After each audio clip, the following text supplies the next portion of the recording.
and they're armed with lasers. Because you see, Mr. Powers, I believe every creature deserves a warm meal. What? What do you mean we don't have any frickin' lasers on our frickin' sharks?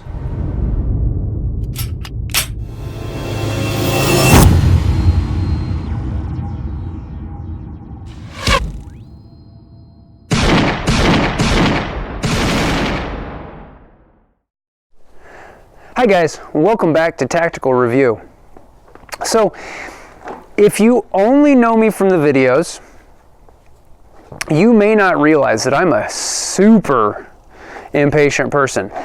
And things associated with shooting and the channel have recently been working on that for me. You might remember that when I bought my AK, I didn't realize that my FFL was out of town on a hunting trip, so I had to wait a week and a half for that, and then wait about another week for my schedule to clear up so I could get out and shoot it for the first time.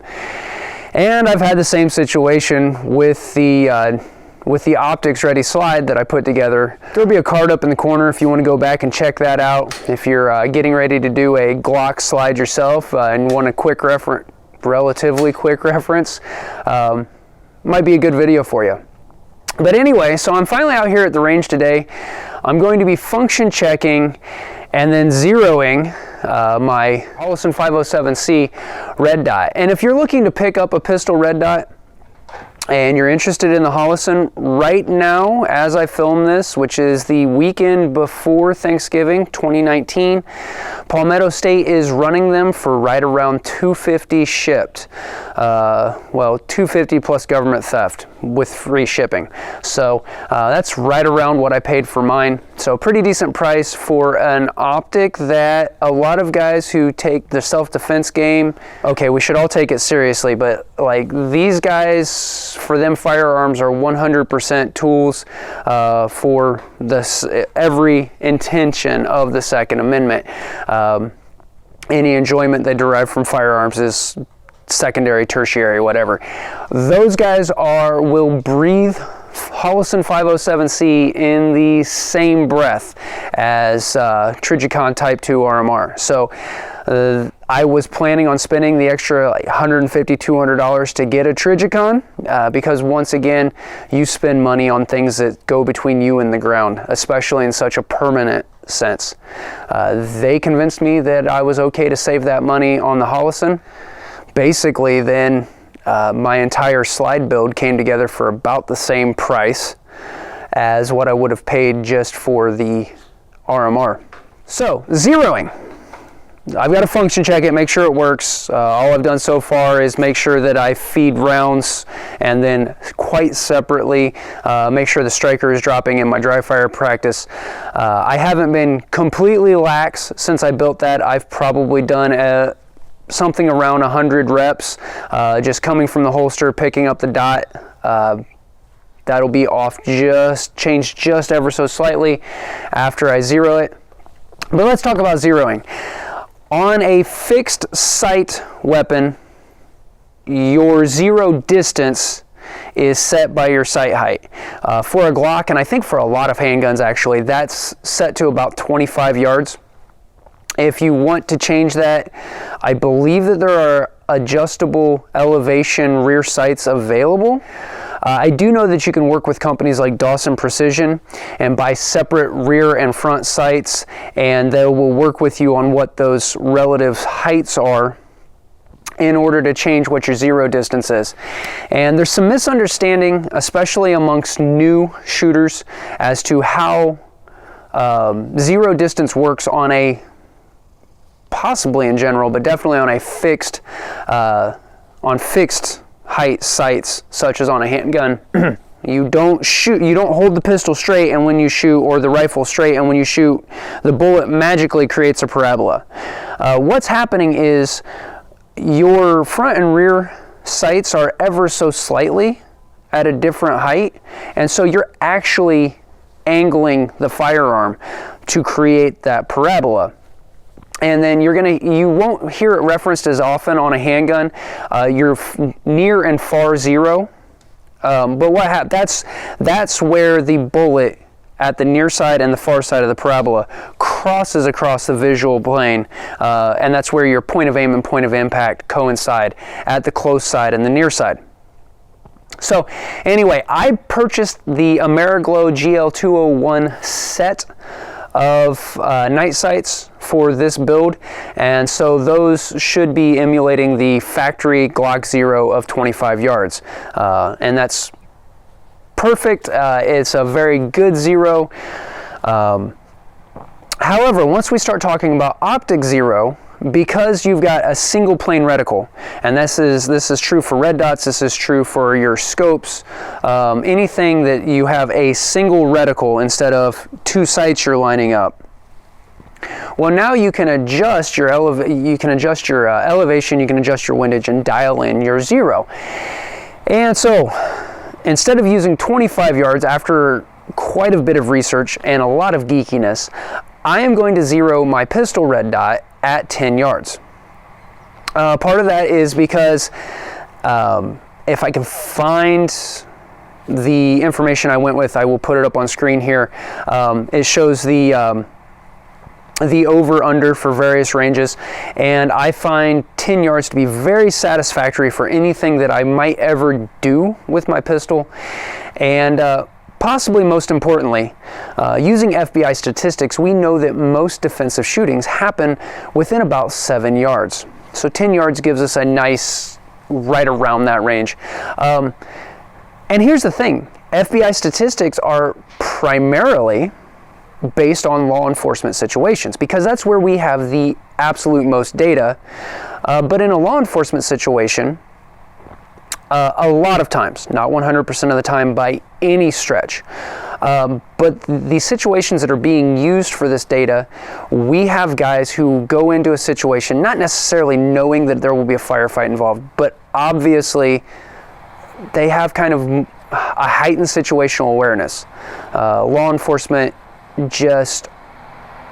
they go into situations knowing that they're probably putting their life on the line. When you look at the typical civilian defense situation, for which we have much, much less information or statistics or raw data, however you want to word that, we do start actually seeing emerge a pattern that a lot of those situations are in touch distance. Maybe often not even as far as out to 3 yards. And that needs to go into your training. Okay, warding off a hand-to-hand attack, knowing how to shoot from retention, thumb pectoral index, a lot of things that are well outside the scope of this particular video. Before we get into zeroing, why did I even go for a red dot? Iron sights have been standard for hundreds of years. They've always worked. Why would I add an electronic to this situation? Well, part of it is my own physiology. I don't, and this is a blessing and a curse, I don't have a strong eye dominance, which is really cool, or it has the potential to be really cool. The problem is the proper way to use your iron sights on a pistol, make sure I'm clear, is you punch out and you focus on your front sight blade.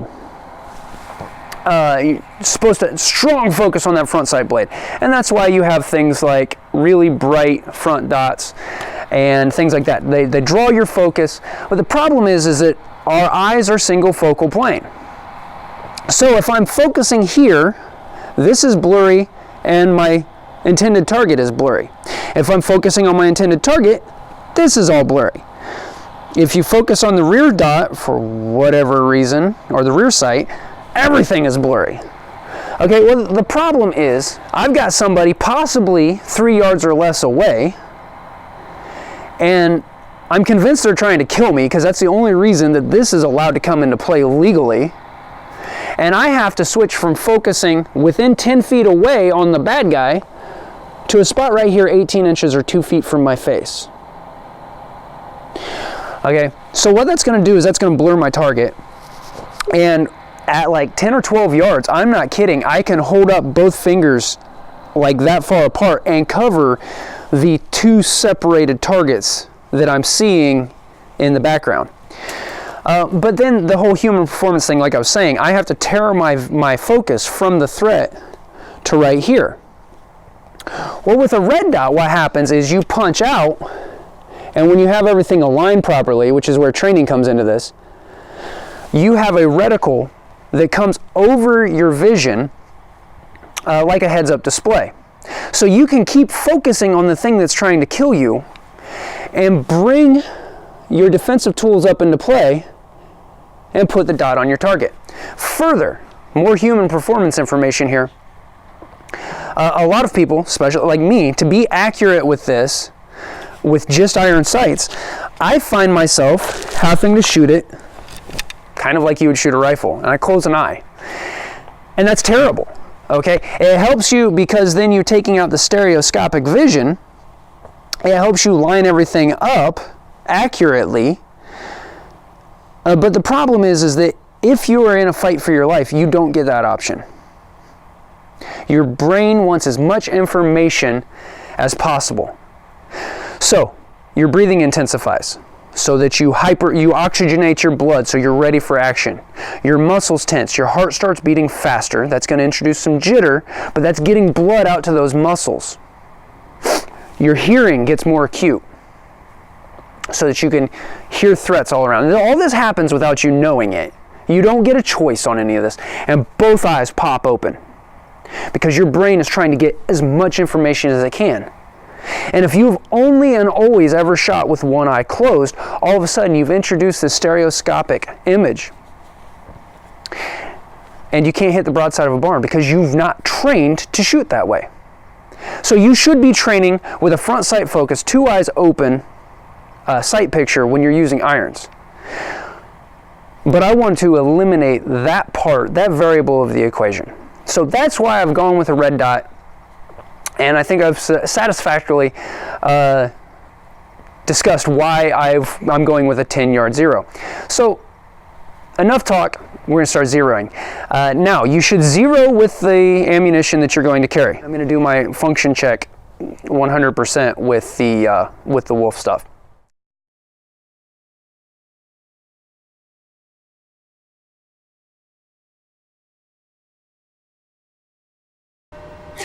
Alright, so after the fiasco that was attempting to zero my red dot out at the range, I decided to pretend like God gave me more than a half functional brain. And I got back home, thought it through, and I ordered a 9mm bore sighting laser. These run $17, $18 or something on Amazon. I started out by not using a laser bore sighter because my efforts using that on an AR-15 were less than successful. However, I forgot some of the physics involved, which is for a long arm type. So whether that is a rifle patterned pistol, such as my 300 Blackout pistol, and whether that's chambered in a pistol caliber or a rifle caliber, regardless, you can get 4 points of contact on those. You'll obviously have both hands, plus your shoulder or your bicep for the arm brace, ATF, and then your cheek weld. So those 4 points of contact make a rifle, a rifle pattern pistol, a very stable platform to zero and to get some repeatability. With your handgun, however, you have 2 points of contact, and that made my attempts to zero it out at the range difficult at best and unsuccessful, I might add. So anyway, I picked up a laser bore sighter and went to town. Okay, so if you're going to use a laser bore sighter, and this part of this is the same regardless of whether it's in a pistol or in a rifle that you're using this. Okay, so this is an inexpensive one. Again, as long as it's centered in the bore, and I have to operate on the assumption that that is true, it can't help but shine straight down the bore. So you'll just stack your batteries here in the back, thread your end plate back on, and these inexpensive ones, they don't have on-off switches. But that's all right, you're not gonna use these super frequently, and they just use typical alkaline batteries like button cell batteries, and those like to rupture and leak, and you don't wanna have to buy a new one of these every time you need a laser. Anyway, you're not gonna load this from your magazine, okay? I saw a lot of reviews on Amazon complaining that it wouldn't feed reliably from a magazine, and saying it wouldn't feed reliably from a magazine, well, let's put these on a straight plane. Okay, on my left, I have my Spear 124 grain gold dots that I carry, and on my right, you can see that laser. It's obviously not going to feed from a 9mm magazine. So what you're going to do is you're going to single load it, and then keep in mind you want this to be a precise and centered instrument. So we're not just going to hit the slide release and let it fly. I'm going to ease it into battery and then push on the back and make sure it goes completely into battery, because remember, with a Browning action, that barrel tilts, and so if you don't have the barrel all the way locked into battery, you're not going to be getting a straight, you're going to be getting a straight shot from your laser, but your barrel is not going to be locked in position where it will be when it's firing.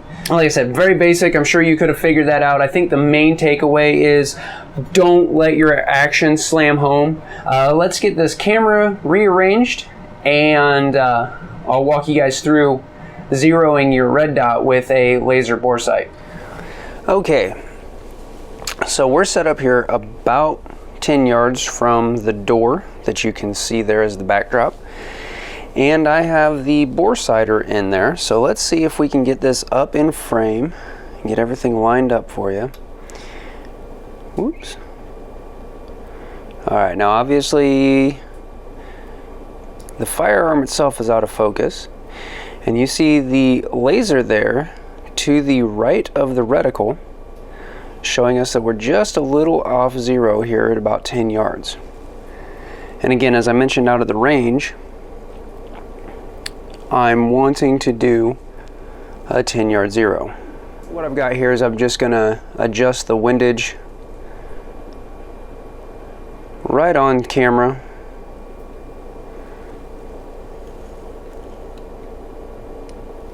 See if I can do like 4 things at once here.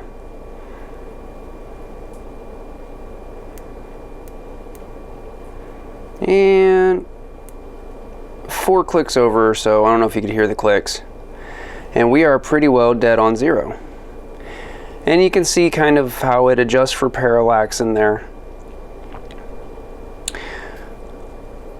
All right, so more or less we are zeroed here at 10 yards.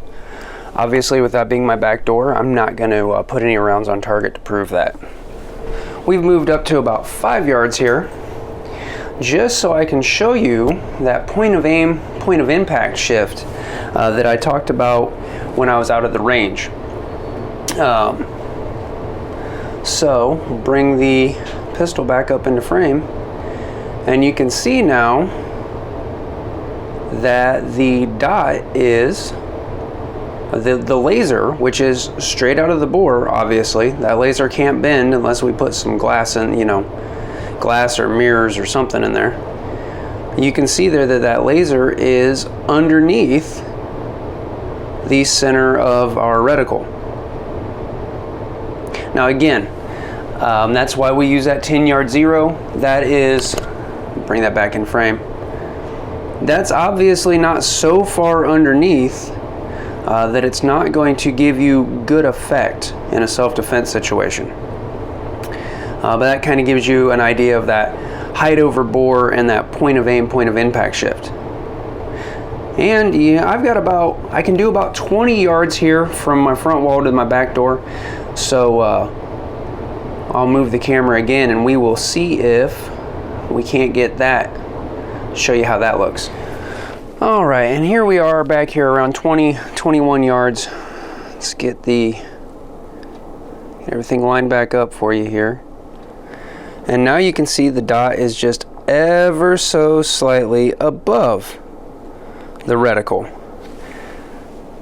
And it is just a touch to the right still, so we're going to adjust that one more time. And you can see here that your elevation changes, but your windage really doesn't. Obviously, I mean, if you're on left to right, you're on left to right, regardless of your range to the target. There we go.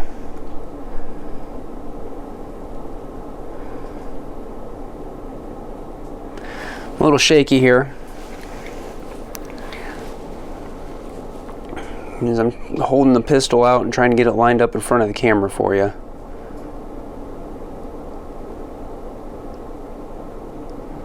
Guys, thanks for watching.